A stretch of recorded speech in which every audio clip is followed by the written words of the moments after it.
10.07.1. Kun oikein tarkkoja ollaan, siinä Matti Variksen uusi päivän nopein aika. Ykkösradalla ei aikaparannuksia, pohjalle jää 10.8.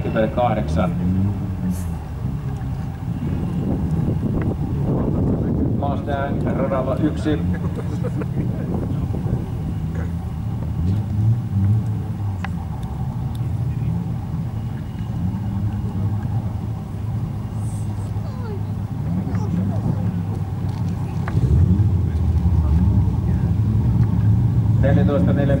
on Mustangilla paras kellotus tänään ja ensimmäistä kertaa nähdään sitten radalla 2 olevaa Toyotaa stripillä. Toyota, ei se kyllä Toyota. Päivän ensimmäisessä lähdössä.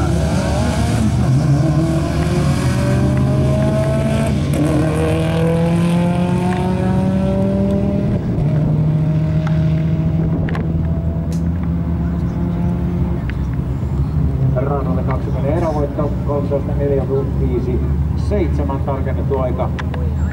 Ja